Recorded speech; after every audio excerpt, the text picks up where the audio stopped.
안녕하세요. 반갑습니다. 주갈성의 성경 가이드 시간입니다. 오늘은 다니엘 6번째 공부하는 시간입니다. 우리 지난번 5번째 시간 때 우리가 다니엘 7장을 좀 봤습니다. 여러분 그 7장의 내용을 이제 기억을 하시겠죠? 잊어버리시면 안 돼요. 7장의 내용은 그 바벨론 벨사살 왕 때 다니엘이 환상을 보죠.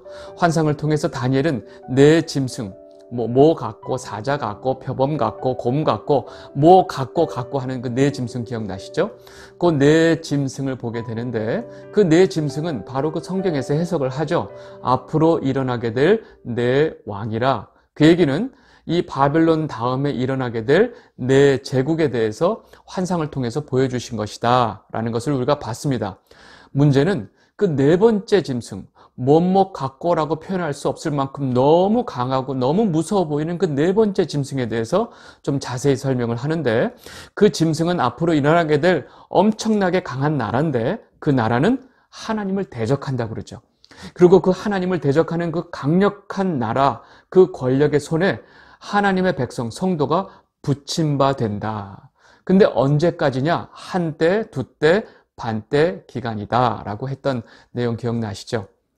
여러분 너무나 감사했던 것은 그렇게 한때, 두때, 반때 기간 동안 성도가 이 세상의 강력한 세력 밑에 붙임바 되어지지만 그 기간에 동시에 하나님의 이 성도들에 대한 보호하심과 성도들을 양육하는 기간이다 라고 지난 시간에 설명을 해드렸습니다.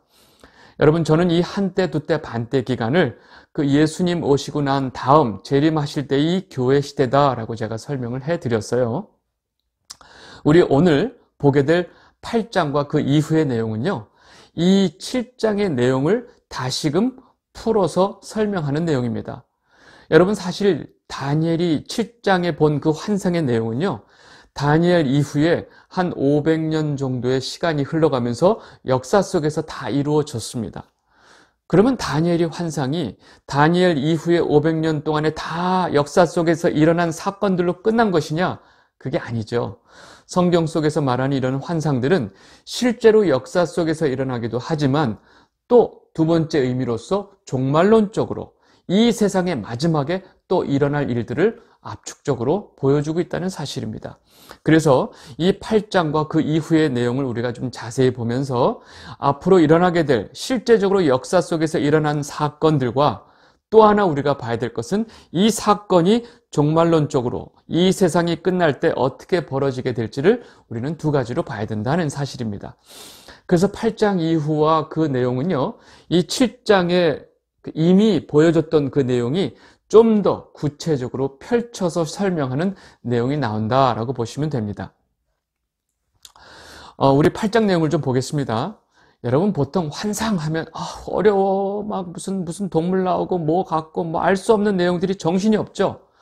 여러분 8장의 내용을 자세히 보시면요, 그 환상을 보는 내용은 앞에 딱 몇 절까지 나와요. 그리고 그 다음에 다니엘도 환상을 보고 너무 괴로워해요. 이게 무슨 의미입니까? 그랬더니 가브리엘 천사가 딱 와서 다니엘에게 그 다니엘이 본 환상을 하나씩 다 설명을 해줍니다.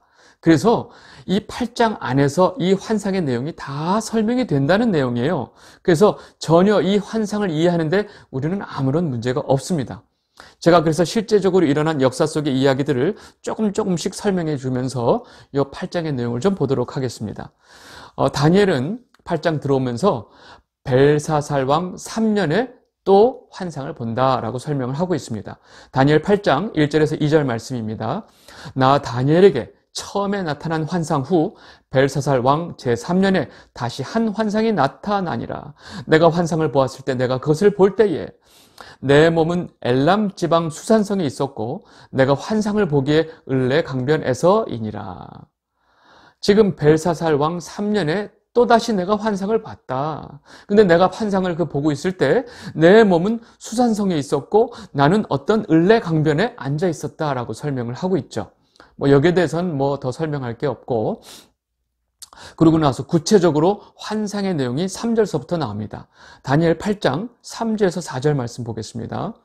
내가 눈을 들어 본즉 강가에 두 뿔 가진 순양이 섰는데 그 두 뿔이 다 길었으며 그중 한 뿔은 다른 뿔보다 길었고 그 긴 것은 나중에 난 것이더라. 내가 본즉 그 순양이 서쪽과 북쪽과 남쪽을 향하여 받으나 그것을 당할 짐승이 하나도 없고 그 손에서 구할 자가 없으므로 그것이 원하는 대로 행하고 강하여졌더라. 여러분, 지금 갑자기 강가에 두 뿔 가진 순양이 나와가지고 이리저리 지금 막 순양이 돌아다니고 있는데 아무도 이 순양을 감당하지 못한다라고 좀 설명하고 있죠. 여러분, 이 두 뿔 가진 순양은요, 메데 페르시아를 가리킵니다. 바벨론을 치고 들어온 것이 메데 페르시아죠. 이 두 나라의 연합국으로 메데 페르시아가 시작이 되어서 두 뿔 가진 순양이라고 표현을 하고 있고요. 나중에 이 메데 나라가 있었고 페르시아는 나중에 생겼어요. 그래서 메데 페르시아가 연합군이 되어서 지금 그 바벨론을 무찌르게 되는 상황을 두 뿔로 표현했는데 그 중에 뿔 하나가 나중에 났더라 하는 이 뿔이 페르시아를 설명하고 있습니다. 이렇게 쉽게 우리가 이해할 수 있는 것은 제 해석이 아니고 이 8장 뒷부분에 가브리엘 천사가 다니엘에게 그대로 설명해 주니까 우리가 쉽게 알 수 있는 거예요. 다니엘 8장 20절 보겠습니다. 내가 본 바 두 뿔 가진 순양은 곧 메대와 바사 왕들이요. 성경이 그대로 해석을 하고 있죠. 네, 어렵지 않습니다. 지금 메대 페르시아를 설명해 줬고 그 다음을 보겠습니다. 다니엘 8장 5절에서 7절 말씀입니다. 내가 생각할 때 한 순념소가 서쪽에서부터 와서 온 지면에 두루 다니되 땅에 닿지 아니하며 그 염소의 두 눈 사이에 현저한 뿔이 있더라.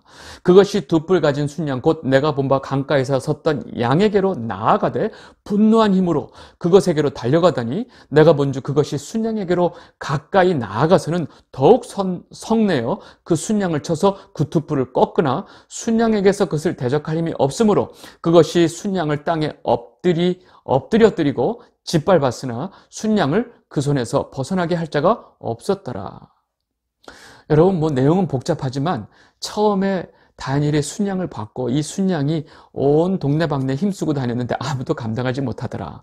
근데 그 다음에 또 보니까 순염소가 나왔는데 이 순염소가 두 눈 사이에 현저한 뿔이 있더라 해놓고선 순염소가 순양을 무찔러 버리는데 아무도 이 순양을 구할 자가 없더라 이렇게 나오죠. 그러면 이 메데 페르시아가 결국 페르시아 제국이 되고 이 페르시아 제국을 다른 순념소가 나와서 무찔렀는데 이 순념소가 바로 뭐냐? 바로 헬라 제국입니다. 페르시아 제국 다음에 일어나는 게 헬라 제국이기 때문에 그렇습니다. 여러분, 이 페르시아 제국은요 거의 200여년의 역사를 뒤로 하고 이 헬라 제국에 패권을 넘겨주게 되죠.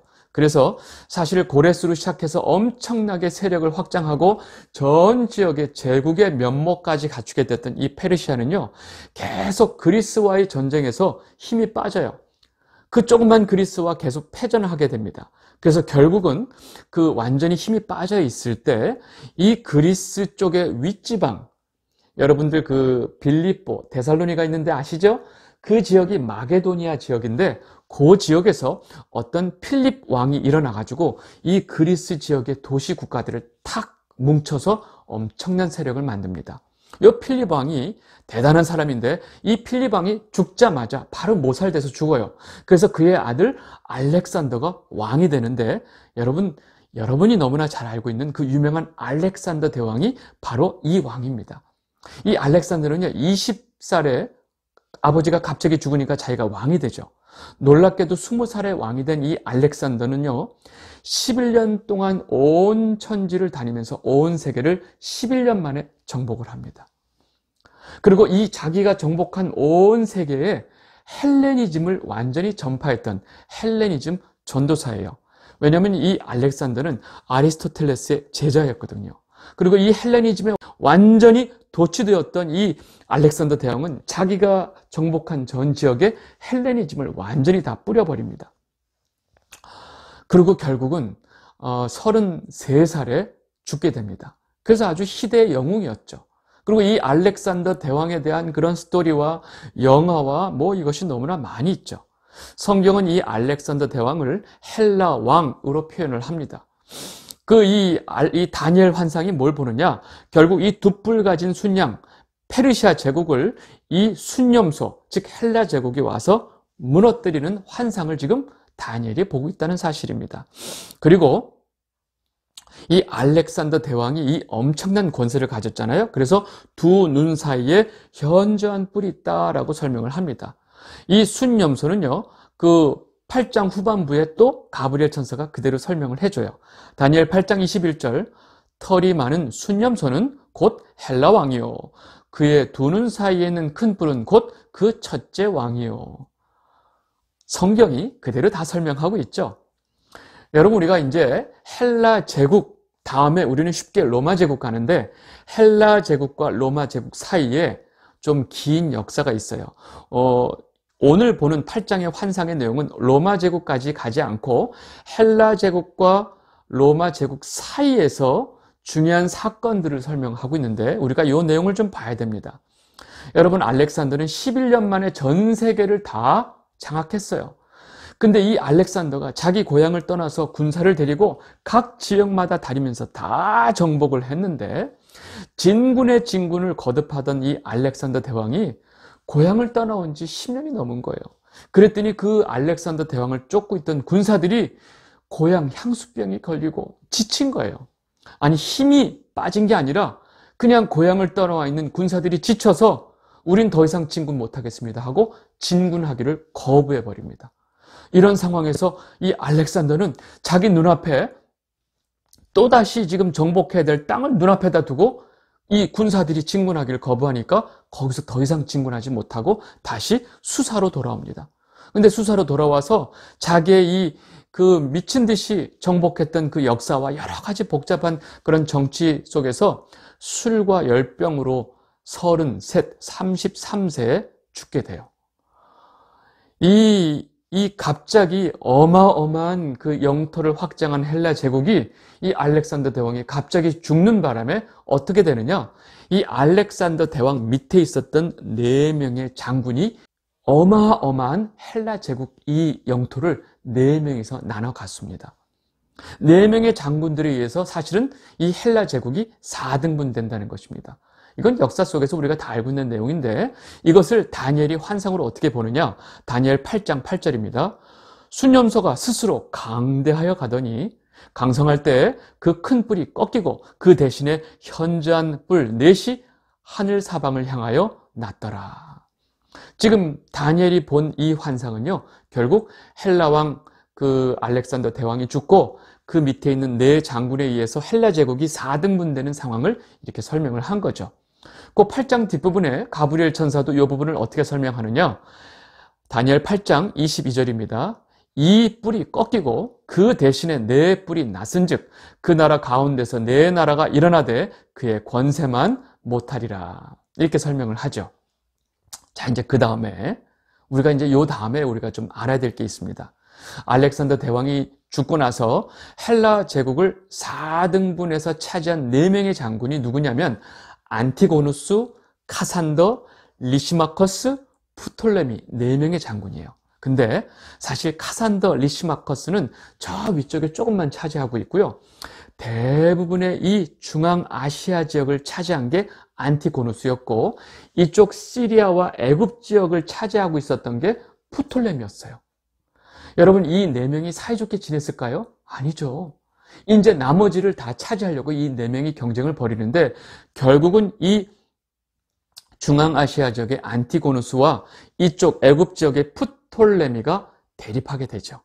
놀라운 건 이 프톨레미 장군의 군대, 장군이었지만 이제 자기가 왕이 됐죠. 이 프톨레미의 군대 장관 셀류쿠스라고 하는 장군이 있어요. 군대 장관이 지금 이 장군을 통해서 지금 안티고누스를 이제 공격을 하겠는데, 이 셀류쿠스 장군이 안티고누스가 차지했던 그 군대와 싸워서 이 안티고누스의 군대를 대파시켜요. 그러면 이제 프톨레미가 다 먹게 되는 건데, 놀랍게도 이 셀류쿠스 장군이 안티고누스가 차지하고 있던 지역을 먹어버려요. 놀랍죠? 그래서 이 프톨레미의 군대 장관이었던 셀류쿠스가 배반을 때리고 이 지역을 완전히 먹어버리고 자기가 이 지역을 차지하게 됩니다. 그래서 결국은 어떻게 되느냐? 이 예루살렘을 가운데다 두고 이 북쪽 지역은 셀류쿠스가 장악하게 되고 이 남쪽 애굽 이쪽 지역은 프톨레미가 장악하게 됩니다. 성경은 이 두 지역의 왕을 이쪽은 북방왕, 이쪽은 남방왕 이렇게 표현을 합니다. 그리고 놀랍게도 이 북방왕, 남방왕, 다시 말해서 셀류쿠스 왕조와 프톨레미 왕조가 서로 싸움질을 하는데 150년 동안 싸움질을 해요. 이 어마어마한 두 나라가 북방왕이 밀고 들어와서 공격을 하면 패배했다가 다시 이제 군사를 모으고 힘을 키워서 다시 쳐들어 올라가고 또 여기서 쳐들어 올라가고, 문제는 그 사이에 어디가 있냐? 예루살렘이 껴있다는 겁니다. 이 북방왕과 남방왕 사이가 150년 동안 전쟁을 하는 동안 그 사이에 껴있는 예루살렘은 어떻게 됐을까요? 남아나지 못했죠. 여러분, 고래 싸움의 중간에 껴있는 새우와 같은 꼴이 돼버린 거예요. 여러분, 이 역사가 다니엘이 보는 이유는 너희 민족이 앞으로 어떻게 될 것인가를 보여준 거예요. 여러분, 이 150년간의 전쟁의 내용을 다니엘 11장이 그대로 설명하고 있습니다. 이건 우리 11장에 가서 간략히 좀 볼 텐데, 자, 여기까지 이해하셨죠? 그 다음이 중요해요. 요 셀류쿠스 왕조하고 요 프톨레미 왕조 사이에 지금 이 예루살렘, 이스라엘이 껴있는데, 원래는 이 프톨레미가 이 지역을 차지하고 있어요. 시리아 지역까지. 근데 이 프톨레미는 이 유대인들, 예루살렘에 대해서 굉장히 호의적이에요. 그리고 사실 이 프톨레미가 차지하고 있을 때 이 헬라 문화와 이 모든 이 애굽 지역이 번성화되면서 알렉산드리아라는 도시가 엄청나게 부흥합니다. 그래서 이 지역에 여기에 온갖 세계 석학들, 철학자들이 다 모여서 공부하게 되고 또 도서관도 생기는 것이 이 애굽의 알렉산드리아라는 도시죠. 여기서 그 70인역도 번역이 일어나는 이 지역인데, 결국은 이 셀류쿠스와 프톨레미 싸움에서 결국은 프톨레미가 밀리면서 이 예루살렘 지역이 이 셀류쿠스 왕조에게 넘어가요. 근데 이 셀류쿠스 왕조는요, 이 유대인들에게 그리 호의적이지가 않아요. 근데 이 셀류쿠스 왕조 중에 비록 아무리 안 좋았더라도 기본적인 예의는 지켰는데, 이 셀류쿠스 왕조 중에 아주 악독하고 잔인한 폭군이 일어납니다. 아주 굉장히 유명한 폭군이 일어나는데, 그 폭군의 이름이 뭐냐면 안티오쿠스 4세 에피파네스라는 왕이에요. 이름도 길죠? 안티오쿠스 4세 에피파네스. 제가 이제 에피파네스라고 설명을 할게요. 이 에피파네스는요, 계속 이 프톨레미아의 전쟁에서 자기가 거의 프톨레미를 다 먹을 뻔했는데, 이쪽에 이미 로마 제국이 로마가 힘을 키우면서 이 지역을 점령해서 더 이상 애굽을 손대지 못하는 상황까지 오게 되죠. 이때 로마 제국이 슬슬 힘을 키워가고 있을 때인데, 이 에피파네스가 자기가 그 애굽을 차지하지 못한 그 분을 어디다 푸느냐? 예루살렘에 갖다 풀어요. 그리고 예루살렘 성전 안에 뭐가 있어요? 금을 차지하려고 이쪽 사람들을 마구 그냥 학대를 하고 만행을 저지릅니다. 그래서 이 에피파네스가 유대 지역과 예루살렘의 유대인들의 그 목숨처럼 여기는 제사, 안식일을 금지시켜버려요. 할례 금지시켜버려요. 그리고 이들이 그렇게 중요하게 여기는 성전 안에 이교도의 제단을 세웁니다. 그리고 성전 안에 유대인들이 가장 부정하게 여기는 동물, 돼지 있죠. 돼지를 잡아다가 제사를 지내게 해요. 그리고 너희들 지키는 그 율법 지키지 마. 그리고 자기가 스스로 규칙을 만들어서 유대인들에게 규칙을 주는 거예요. 누가요? 이 에피파네스라고 하는 이 셀류쿠스 왕이. 그리고 이 에피파네스라고 하는 이 왕은요, 아주 기독교 역사에서 적그리스도의 상징으로 묘사가 되는 자입니다. 이 에피파네스 왕에 대해서 지금 다니엘이 환상을 통해서 지금 헬라 제국이 내등분 나는 것까지 보여주고 나서 그 다음에 나오는 내용이 바로 이 셀류쿠스 왕조의 에피파네스 왕에 대한 환상을 보여주고 있는 거예요. 제가 그래서 이렇게 좀 설명을 하고 있습니다. 다니엘 8장 9절에서 12절 말씀 보겠습니다. 그중 한 뿔에서 또 작은 뿔 하나가 나서 남쪽과 동쪽과 또 영화로운 땅을 향하여 힘이 커지더니 그것이 하늘 군대에 미칠 만큼 커져서 그 군대와 별들 중에 몇을 땅에 떨어뜨리고 그것들을 짓밟고 또 스스로 높아져서 군대의 주제를 대적하며 그에게 매일 드리는 제사를 없애버리고 그의 성소를 헐었으며 그의 악으로 말미암아 백성이 매일 드리는 제사가 넘긴 바 되었고 그것이 또 진리를 땅에 던지며 자의로 행하여 형통하였더라. 이렇게 유대인들이 혹독한 종교적인 핍박을 받게 되는 이 상황을 이렇게 설명하는데 이 자가 바로 누구냐? 바로 안티오쿠스 4세 에피파네스란 인물이 이 짓을 하는 거죠. 한 뿔에서 작은 뿔 하나가 나온다 하는 것을 이해하셨죠? 프톨레미 왕조의 군대 장관이었던 셀류쿠스가 지금 다시 힘을 키워서 이 프톨레미와 대적하게 되는 상황을 설명을 하고 있습니다. 여러분, 이런 환상을 보고 있을 때 다니엘의 마음이 어떨까요? 보기 좋을까요? 너무 힘들죠. 너무 괴롭죠. 그리고 이것이 분명 앞으로 우리의 민족이 겪게 될 환상, 앞으로 미래라는 것을 다니엘은 본능적으로 알았죠. 여러분, 이런 고난의 시대가 올 거라는 것을 사실 지금 환상을 통해서 보고 있는데 이러한 너무나 혹독한 상황이 자신의 동족 유대인들에게 올 것인 것을 알았을 때 다니엘이 뭐가 제일 궁금했을까요? 하나님, 이런 고난이 언제까지입니까?가 궁금하지 않았을까요? 근데 재밌게도 지금 이 상황에서 이런 고통이 언제까지 겁니까? 라고 물어보는 게 다니엘이 아니고 그 옆에 있는 다른 천사가 지금 이 다니엘에게 이 설명을 하고 있는 천사에게 말을 합니다.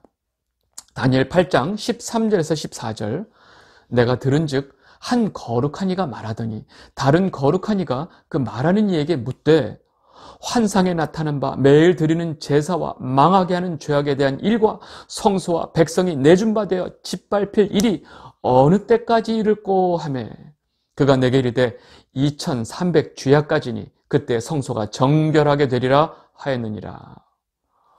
지금 언제까지 이렇게 짓밟힌 바 될까요? 하고 물어봤더니 지금 그 천사가 뭐라고 그래요? 2300 주야. 주야는 하루죠. 주야. 그러면 2300일까지다. 그리고 그때에 성소가 정결하게 될 것이다 라고 얘기를 해요. 이 실제로 역사를 보면요. 지금 제가 설명했던 안티오쿠스 4세 에피파네스가 유대인들에게 이렇게 혹독한 종교적인 핍박을 하는 기간이 2300일 정도예요. 2300일을 계산하면 6년 3개월 정도 되는데 실제로 에피파네스가 이런 악행을 저질렀던 기간이 BC 171년에서 165년 사이에 이런 일이 일어납니다. 이걸 보면 한 6년 정도의 기간이죠. 우리가 이렇게 성경의 숫자를 계산해서 실제적으로 이렇게 6년, 성경의 내용이 정확하구나도 중요한데 우리가 숫자를 이렇게 실제로 계산하는 것도 중요한데 더 중요한 게 있어요. 여기서 확실하게 알아야 될 건 뭐냐면 하나님께서 자신의 하나님의 백성을 고난 가운데 내어줄 때 반드시 기간을 정한다는 거예요. 여러분, 예레미야를 통해서 지금 이스라엘 백성들이 바벨론 포로 생활이 몇 년 될 것이다 라고 기간을 정해주셨죠. 물론 70년인 거 우리가 다 알고 있는데 여러분, 이런 부분에서는 우리가 7장에서도 이 하나님의 백성들이 이 악한 넷째 짐승의 손에 붙임 바 되리니 그때는 한때, 두때, 반때가 될 것이다. 하나님께서는 반드시 하나님의 백성을 이 고난 가운데 내어주는데 반드시 기한이 있다는 거예요. 그리고 이렇게 에피파네스 같이 하나님을 대적하면서 하나님의 백성들을 괴롭혔던 사람은 어떻게 될까요? 요것까지 다니엘이 설명하고 있습니다. 다니엘 8장 25절에 그가 꾀를 베풀어 제 손으로 속임수를 행하고 마음에 스스로 큰 체하며 또 평화로운 때 많은 무리를 멸하며 또 스스로 서서 만왕의 왕을 대적할 것이나 그가 사람의 손으로 말미암지 아니하고 깨지리라. 이렇게 하나님의 백성들을 괴롭혔던 이런 자들은 사람의 손도 닿지 않고 하나님이 직접 멸망시켜버린다, 직접 심판하신다라고 분명하게 말하고 있습니다. 이 말을 하고 나서 마지막으로 가브리엘 천사가 다니엘에게 뭐라고 그러냐? 네가 지금 본 이 환상은 이미 확정된 미래야. 반드시 앞으로 올 일이야. 그러니까 너는 이것을 꼭 마음에 간직하고 그리고 이것을 꼭 기억해야 돼 라고 말을 해요. 지금 앞으로 이 일어나게 될 모든 일에 대한 환상을 알게 된 다니엘은, 그것도 자신의 동족 유대인이 앞으로 겪어야 될 혹독한 일을 깨닫게 된 이 다니엘은 어떻게 됐을까요? 이 엄청난 환상을 보고 나서 다니엘은 그냥 그 자리에서 기절하고 쓰러졌다가 며칠 동안 알아눕게 됩니다. 다니엘 8장 26절에서 27절. 이미 말한 바 주야에 대한 환상은 확실하니 너는 그 환상을 간직하라. 이는 여러 날 후에 일임이라 하더라.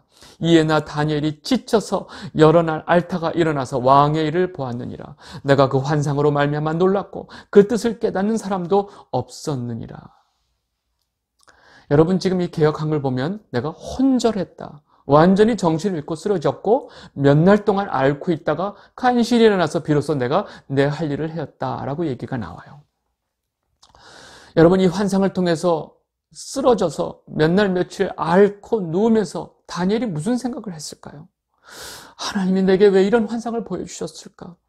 왜 앞으로 우리 민족이 이런 혹독한 일을 몇백 년 동안 겪어야만 할까? 라고 그 안에서 얼마나 고민했을까요?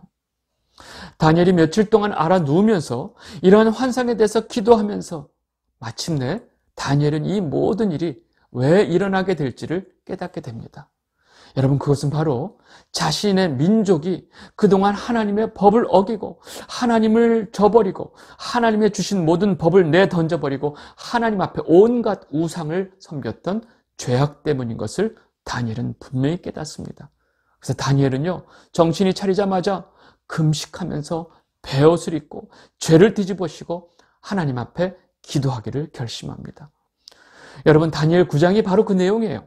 8장 다음에 나오는 이 다니엘 9장이 바로 다니엘이 이 모든 유대인들의 죄를 차복하는 마음으로 고백하고 하나님 앞에 우리가 이렇게 해서 이렇게 고난을 받게 되었습니다 하고 죄를 그대로 고백합니다. 물론 그 죄를 고백한다고 해서 앞으로의 미래가 달라지는 건 아니지만 다니엘의 이 고백을 통해서 하나님의 백성들이 앞으로 어떤 고난을 겪게 되는 것인지, 그리고 이 고난이 무엇으로 인한 것인지를 분명히 알게 해준다는 얘기죠. 이 영상을 보고 계신 주갈성 성도 여러분, 지금 우리가 살고 있는 이 땅의 모든 교회와 성도들이 혹독한 고난을 겪고 있습니다. 여러분, 고난이 지금 우리에게 와 있는 걸 모르고 계세요? 여러분, 이 땅에 많은 하나님의 백성들이 얼마나 가슴을 찢으며 고난을 겪고 있는지 모릅니다. 그 고난은 여러 가지 형태로 지금 오고 있지만 가장 중요한 것은 말씀을 공급받지 못하는, 말씀에 기근이 있는 고난입니다. 정말로 하나님 말씀을 통해서 하나님을 알고 싶은데 말씀이 없어요. 그리고 외부적으로 수도 없이 많은 공격이 들어오고 있습니다. 여러분, 이 모든 환난과 고난이 무엇 때문에 우리에게 지금 오는 것일까요? 여러분, 우리가 그동안 오랫동안 지어왔던, 하나님 앞에 지어왔던 죄악 때문에 그렇습니다. 여러분 모두가 이 영상을 끝난 다음에 조용히 기도하시고 다니엘 9장을 조용히 읽으시길 바랍니다. 읽으시고 그 다니엘이 울부짖으며 하는 그 회개 기도가 바로 우리의 기도가 되어야 한다는 사실을 분명히 깨닫게 되시기를 진심으로 바랍니다.